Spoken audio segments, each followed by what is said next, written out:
Good evening and welcome to Inside Jefferson Football, your weekly look at everything Jaguar football related. My name's Josh Powers. Coming up on this episode of Inside Jefferson Football, we'll talk to the head coach, Tim Carlson, about last week's loss to Chanhassen and his upcoming game Friday at Apple Valley. We'll also talk to Principal Jason Anderson, and in our player segment, we'll talk to two of the Jaguars, QB Nolan Rasmussen and also Elliot Sambugaro. But first up, the head coach. After the first two drives, coach, of the game, you outscored a very good Chanhassen team. Total yards were about even in this game. You guys did a lot of things right on Friday night with some new players getting a lot of their first action of the season, but against a tough Chanhassen team wasn't quite enough. No, like we talked about last week, we knew they were going to be good. I talked to the officials after those first two drives. We did not get a do-over. I asked if we could just start over. They said no. So those count, but you can't let a team like Chanhassen start on our own, 20-yard line and 48-yard line or wherever it was. They're too good. But you're right. We settled down, and it was an even game after that. We actually outscored them 17-14 after that. Very similar to last year's kind of start to things with them, but they're a big physical team, very good quarterback, and so I'm proud of the kids. We had some kids step up. Missing 3 offensive starters from a week ago. So, yeah, we're pleased. We made strides in the right direction. We can still get better.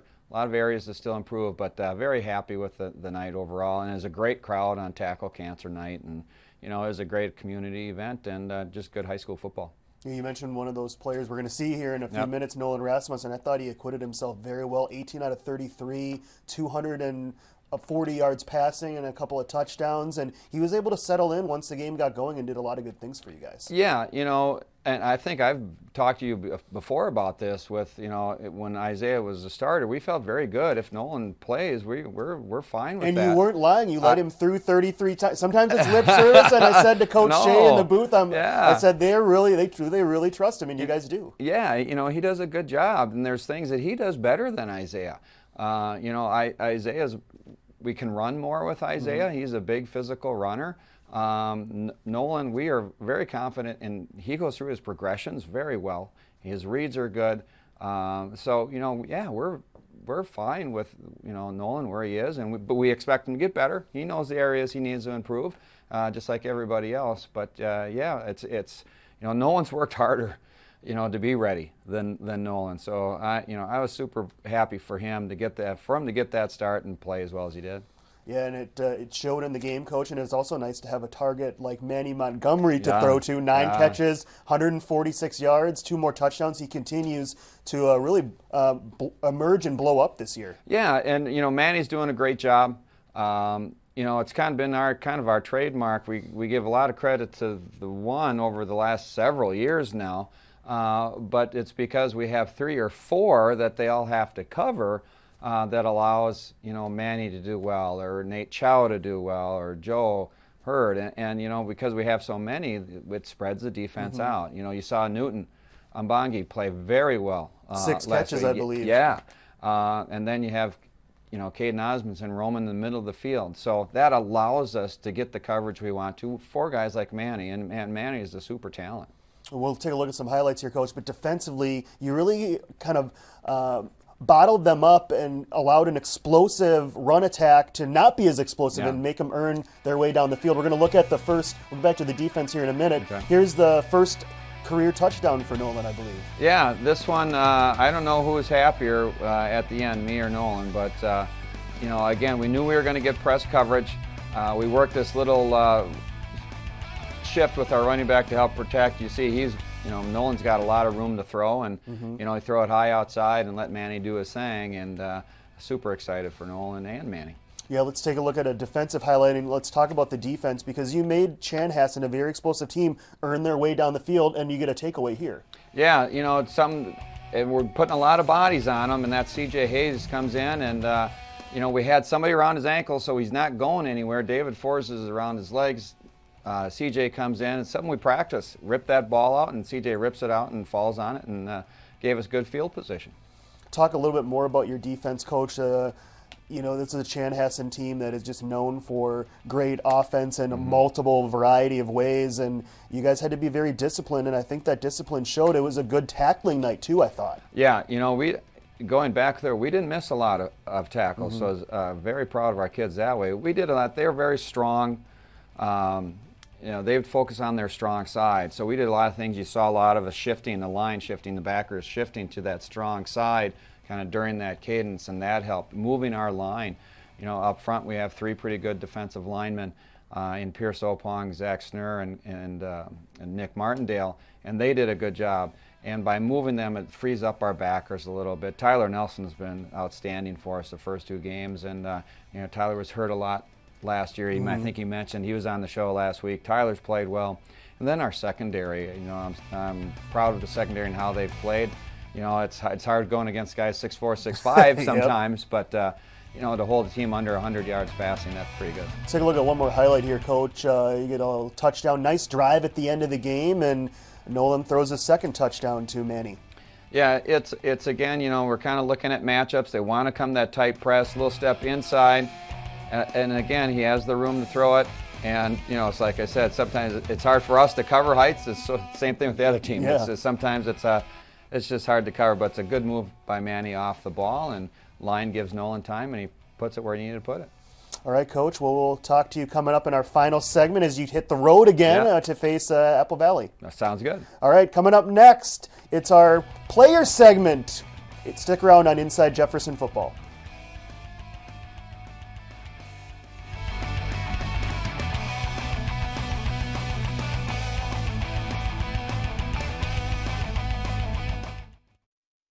My children have been in BA for about 3 years. My children really just love being a part of the competition. It's a fun atmosphere, and they love playing with their friends. There's a lot of great volunteers. There's a lot of great support on the sidelines from the coaches and the parents. For me, when I think of BA, what comes to mind is some of my own experiences. I had a chance to be part of BA when I was growing up as a youth myself. So it's a lot of fun for me to have my kids be a part of the program, have that same experience, have that chance to play different sports, try things out in a fun atmosphere with some competition, but learn some of the skills and just be a part of the game. BA has changed over the years. They've certainly added a lot more options for sports and the probably different ages that you can play. But the thing that hasn't changed is the volunteers and just the spirit of bringing the community together to be a part of something active, be a part of something organized, and a great way to play sports. BA is here to stay. Come, sign up, and play.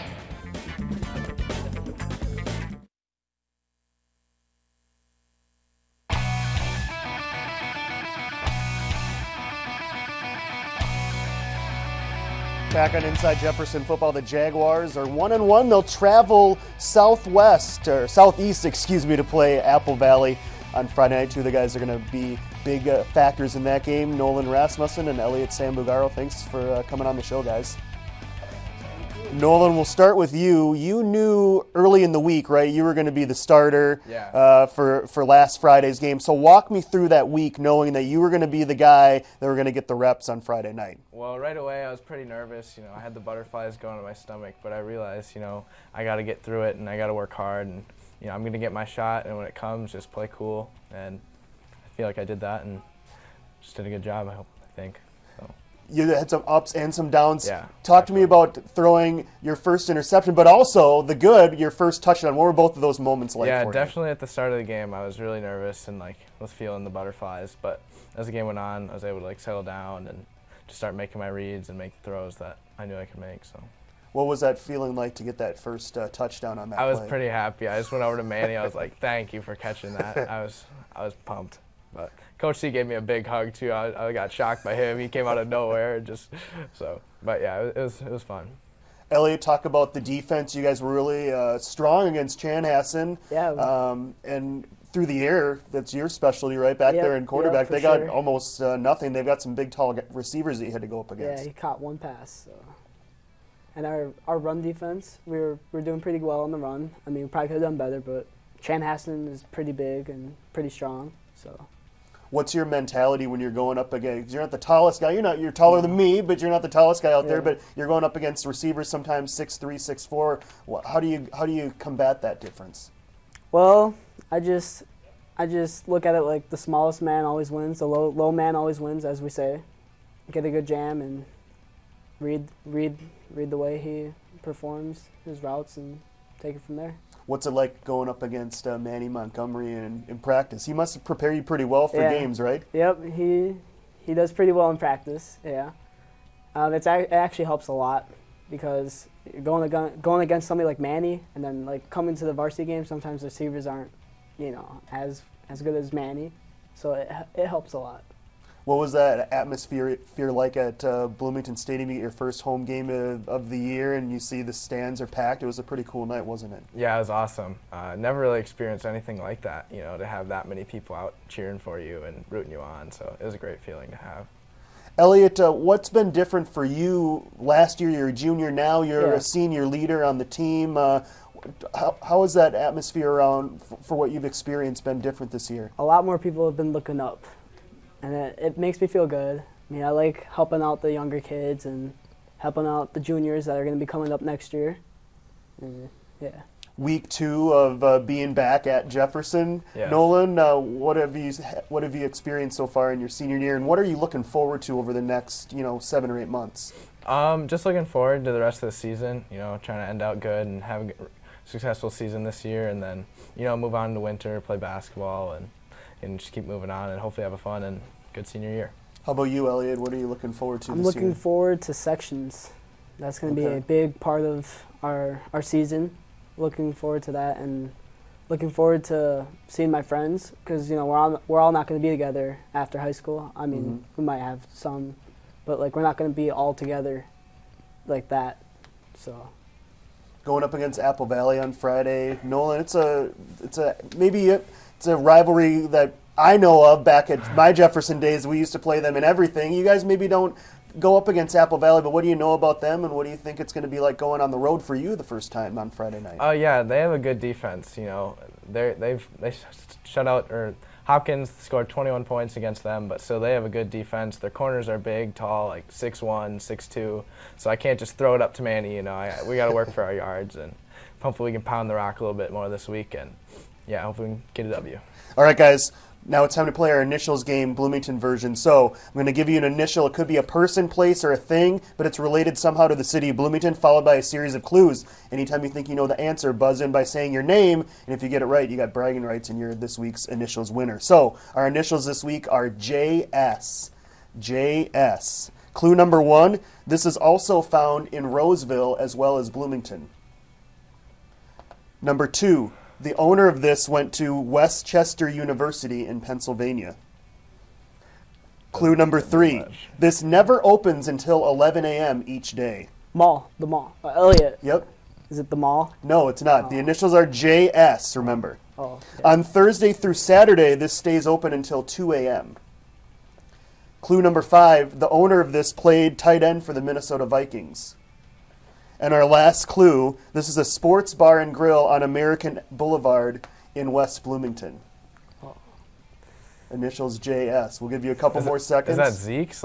No, it's not. I can't even think of American Boulevard. The correct answer is Joe Sensors. Oh, Joe I Sensors. was trying to think of the JS. name. Yeah. Joe Sensors Okay. is the answer. So sorry, guys. Neither of Yeah. you get bragging rights this week. I guess I have bragging rights. I stumped both of you guys. Us. But hopefully you have a little bit more luck on Friday down in Apple Valley. Thanks a lot, Thank you. guys, for joining us tonight.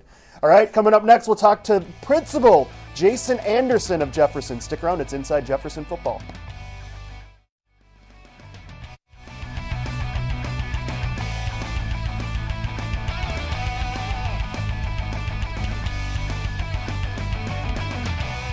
Okay, let's set the facts straight. Almost a quarter of car crashes involve cell phones. When you text and drive, you look away at least 5 seconds. At 55 miles per hour, that's the length of a football field.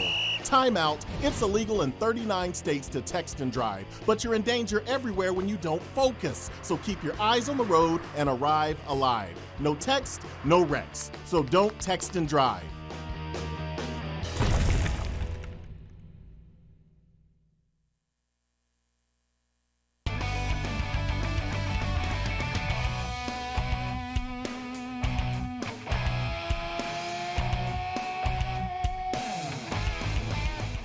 Welcome back to Inside Jefferson Football. The Jaguars take the road on Friday. They'll play the Apple Valley Eagles at 7 o'clock down in Apple Valley. Pleased to be joined by a returning guest of Inside Jefferson Football. Welcome back, Principal Jason Anderson. Good to be back. Much appreciated. So I hear there's a lot going on. I haven't been inside the building yet this school year. I'll get to do that when we cover basketball in the winter. But there's been a lot of changes I hear going on at Jefferson High School. Changes for the better. Talk about that. Absolutely. So, a couple years back, we really started to dig into how important the learning environment, how important branding is, how important just that presence that when you walk into a school really is to our kids and to our families and to our staff. So we embarked with obviously with great partnership with the district to really update and modernize our facilities. So we did a whole facade change in our commons area. So right there is our media center area, which you can see the glass openings, the glass sliding doors, this furniture, which is used for both before school and after school, but also during class time, that the kids can come out there and work out there. And it's how open everything feels. That used to be brick and they used to be dark. Just opening everything up, really accessible, that big kind of community and kind of commons and sort of a community college feel. Now you see the big clock up there. I didn't have that back in my day. I'm going to blame that on why I was late to class. Because I had to look at the side. There was this clock. It was covered up by bars. It was hard to see. There's no excuse for being late to class at Jefferson High School now. We added those last year, big digital readouts, and they even have a countdown feature. So at 3 minutes, they turn into a countdown feature. So we want to minimize excuses for kids to get to class on time. As if no kids have a cell phone either that they could just pull out of their pocket. They'll push things. They want to hang out with their friends, which, we understand. Great atmosphere the other night at Jefferson High School. It was Tackle Cancer Night. Stands were full. Absolutely. People were cheerleaders were collecting money from people in the stands. Just talk about the event you guys seem to create for every home game and the things that you guys are doing to help the community. While I certainly love all the sports, athletics, the music, the arts that we do, home football games do have a different feel because it is just such a community feel. It's not only is it football, it's cheer, it's flags, it's marching band, it's the call-ins, So it's just it's that one opportunity to bring a lot of different groups together. And then nights like, the Tackle Cancer Night where we're just rally together, it's just an extra special, cherry on top to that night. So kids are great, community's great, and supporting those things. And you've got an extra home game in air quotes because you're the visitors when you play Kennedy. So it's nice to have 5 opportunities to be at Bloomington Stadium. Quite true. And whenever we're at Bloomington Stadium, we are home. So we'll take it either way we can get it. So.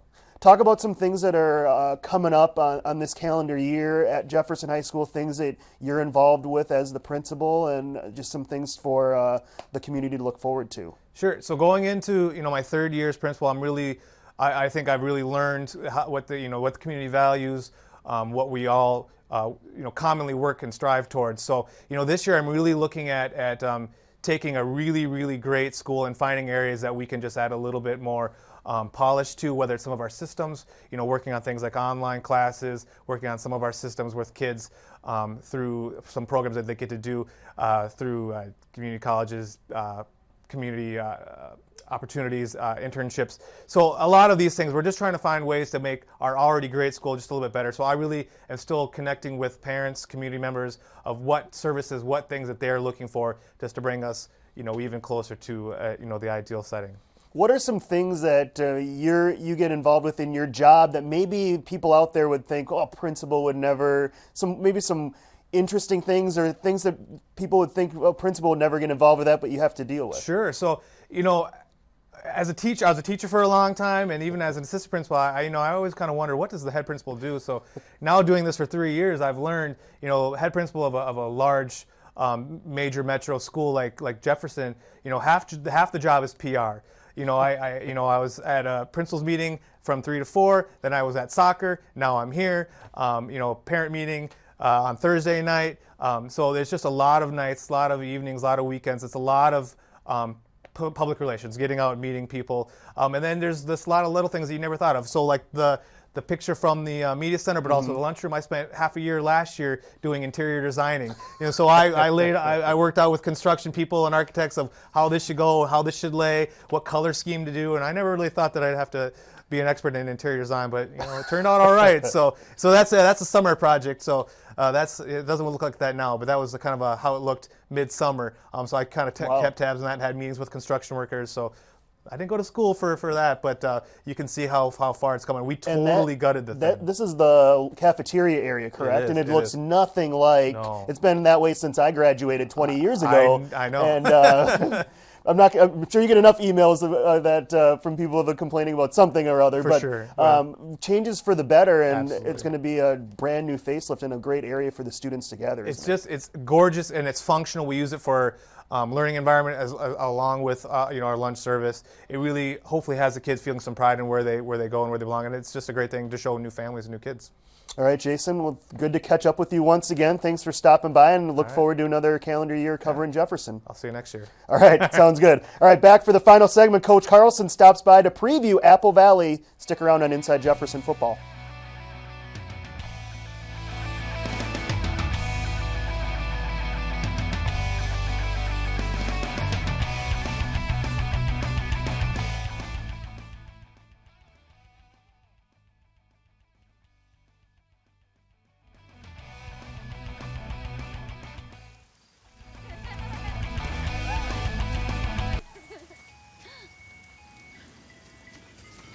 Mom, can we get some ice cream? Please, Mom, please. No, we're having dinner soon. Please.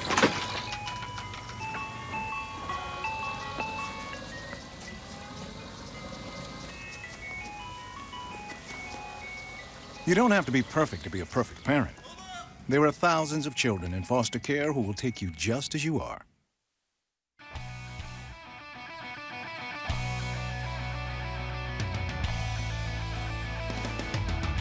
Back on Inside Jefferson Football, the Jaguars have a road test on Friday night, traveling down to Apple Valley to take on the Eagles. Head coach Tim Carlson's back to preview that game. Coach, Apple Valley, they're 0-2, but we know defensively this is going to be one of the better teams you're going to face all season. Yeah, they are big, they're strong. Their front seven really attack, push forward, so we have to be ready for that. There's some things that we want to try and do this week offensively, maybe get outside more.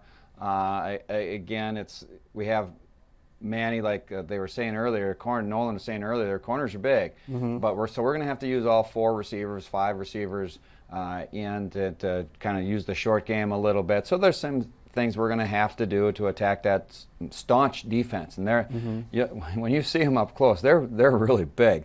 Offensively, they struggled a little bit this way. They had a lot of turnovers. I think they had 20 seniors start last year in their state tournament run. So they were a very good team last year, but they were senior heavy.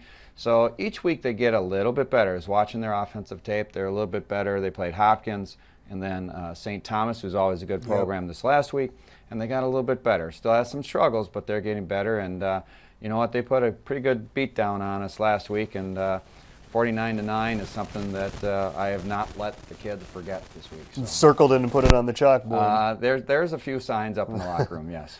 Let's take a look at some of the things that Apple Valley can do. You guys faced a mobile quarterback last week, and looks like here, watching some of their film, their quarterback can be mobile, as we'll see here on this scramble. Yeah, you know, this is really week 3 of a mobile quarterback, you know, who can run. And again, the same thing. We want to get in his face a little bit. He takes the gap. He'd almost rather run than throw, and he's gone. But again, we don't need sacks, but if we can get in his face a little bit to make him put air under that ball, again, you know, we feel pretty comfortable with guys like Elliott and Matt Thompson and Justin Seal back there, and some of our linebackers. I have a deal with the cornerbacks. We need 2 picks. We're going to get 2 picks this week, and that's kind of been the talk because we can do it, but that starts up front. We need help from the linemen. So, yeah, he'll be tough to contain. Then let's take a highlight of theirs from their defense coach. It's a team that they're big, but they can also create turnovers, and that's obviously something you want to avoid on Friday here. They create a turnover, I believe, against St. Thomas Academy. Yeah, you can kind of see it before they lined up how big they actually are. They don't move great laterally, but they are strong going north and south. And so if you don't tuck the ball away, they'll rip at it, much like, you know, the highlight we saw from our team the other night. So we're going to have to be, you know, careful with the ball. We have to take better care of the ball than we have our first 2 games, and we have to end up on the plus side of the turnovers. This week, field position is a big thing. If we can play a field position game with them, again, we don't need touchdowns on drives, but if we get a first down or 2 and then punt it, you know, John Halaska's done a great job punting for us this year, and Added a field goal last week. It's nice to have week. that reliable kicker. Yeah. At the high school level, that's something that a lot of teams don't have. You know, it's one thing that we really haven't had to worry about for a couple of years because John's been around, so that's been nice. And so, yeah, so if we can play field position, if we can make them go the length of the field, I think that will play to our benefit. How important is getting off to a good start? Obviously, 2 weeks ago, you guys got off to a great start, opposite last week, but against a team that's 0-2, that could really benefit you against a team that has struggled so far. Yeah, having struggled, but being there at home, so, you know, exactly, a good start will kind of help quiet the crowd, get us settled in, and keep our confidence building that we've built the last couple of games. If we give them something early where they can get that confidence going, and you get big guys, you know, moving and building it on that crowd and that energy, they get stronger. So we want to avoid that. You know, it's not absolutely necessary for a win, but yeah, Sure. we'd like to get to a good start and make them work as hard as they can. All right, Coach, I'll be following the Jefferson football Twitter account on Friday during the right. Kennedy game, hoping for a win, and we'll talk to you next Tuesday. All right, thanks, Josh. All right, that's the head coach. Jefferson and Apple Valley, a road test for the Jaguars Friday night at 7 o'clock. And as always, tune in next Tuesday for another edition of Inside Jefferson Football. That'll wrap it up for our crew. This is Josh Powers saying good night from our studios.